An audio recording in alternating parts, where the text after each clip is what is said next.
How's it going? Ryan here at eTrailer.com. Today on our 2017 Buick Envision, we're going to be taking a look at and showing you how to install the Roadmaster Fuse Bypass Switch. Whenever we're flat towing our Envision behind our motorhome, inside of the vehicle here, some of the accessories are still going to have power, which that could potentially drain our battery and leave us stranded whenever we get to the campsite. Well, we're going to have two different options to solve that issue.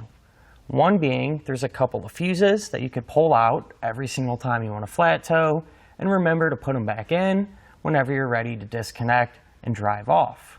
Or the Roadmaster Fuse Bypass Kit is just a switch, so whenever you go to flat tow, you flip your switch.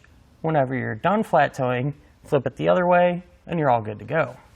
And this is what our switch is going to look like when we have it mounted. And it's conveniently secured out of the way, but yet easy to get to. And it even comes with a couple of stickers to let us know which way the switch needs to be whenever we're ready to either tow or drive. So right now, as you can see, our accessories on the dash are on as if we were getting ready to put it into tow mode. Now, as opposed to having to fiddle around with the fuse box and get those two fuses pulled, all we're going to have to do is flip the switch into tow mode. So right now, the switch is in drive mode, and to give you an example, our lights are just one of many accessories that's powered by our fuse bypass. So whenever we're flat towing, we don't want our lights to come on. So we'll go ahead and flip the switch in the off position and show you how everything gets shut down. Overall, when you're flat towing and either hooking up or disconnecting your Envision, there's going to be a few things you're going to have to remember. Well, using the fuse bypass is just going to be one less thing to make it that much easier. You're not going to have to worry about pulling those fuses out, possibly losing them. All you're going to have to do is push that button. So you're going to have 5 main components needed to flat tow your Envision behind your motorhome.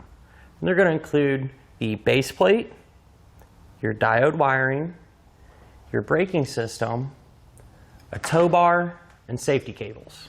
Now, as far as the installation goes, it is relatively straightforward and shouldn't take you a whole lot of time. So now let's go ahead and take a look at the way I did it. To begin our installation, we're going to hop up here in the front passenger seat, open our glove box, and locate our fuse panel. And right here, there will be a cover on it, so you'll just take your hand and pop that off and set it to the side. Now we're going to need to locate a couple of our fuses to pull them out. Now, the diagram is going to be listed on the back of our cover. Now, the ones that we're going to need to locate will be F29 and F32. Those are going to be for body control module 1 and body control module 2. So I went ahead and just pulled those out using a fuse puller tool, or a pair of Needlenose pliers will do the trick as well. At this point, you could plug everything in and get it all set up. But I do want to point out, you do not want your fuses that you removed from our factory holder, you do not want to reinstall them in our new fuse holder just yet. We're going to do that at the very end once everything's hooked up. But the way this is going to work is, the ends are going to be color coordinated. So 2 of them will be black and the other 2 will be red. And those are going to stay together. So what we're going to do is take one of the black ends and plug that into one side of our fuse, or where our fuse was rather, and the other one, black wire, will go to that other side. Moving on to the next fuse that we removed, it's going to be the same setup. One end of one red wire will go into one slot, the other red-ended wire will go into the other slot. And then I just took the rest of our wiring and just kind of dropped it down through this gap to get it to go underneath our glove box. So here's where our wiring drops down underneath the glove box to our switch. Now we can mount our switch and get everything hooked up. So to get our switch mounted, you are going to have to take these wires off the terminals, and those simply just pull off. Now you want to make sure to hook them back up the same way. So what I did was just used a marker to kind of put a few marks to help me keep track of what wire went where.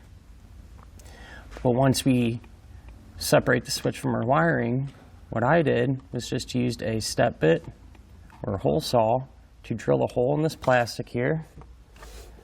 And I like this location because there's nothing behind it, and it's nice and convenient to flip the switch on and off. But we're going to push our wires through, and on the back side, there's actually going to be a little ring that will thread onto our switch. So you want to make sure to get that ring on the back side before you hook everything up. That way we can tighten the switch down. And so with the wires running through the hole, then you reconnect them. So now we can push our switch through the opening that we drilled. It's a little tight, so might be a little tricky, but it'll hold that flush. And on the back side, that nut that we put on, we're going to go ahead and get that started on it and tighten down. That way the switch will stay mounted in this position. Now that everything is hooked up, at this point you could install your fuses. And we're just using those ones that we took out from the factory panel. One will get pushed into this fuse holder down here, and the other will get installed in the fuse holder right here. So what I went ahead and did is figured out which side of the switch does what. And you can do that by flipping the switch to one side. And if your dash lights and interior lights don't light up, you know that's going to be your tow mode. Whenever you flip it the other way and everything comes on like it normally should, that'll be your drive mode. And so in our case, the drive mode was down and the tow mode is up. And it also comes with some stickers here to help you keep track of that. And that'll finish up our look at and our installation of the Roadmaster Fuse Bypass Switch on our 2017 Buick Envision.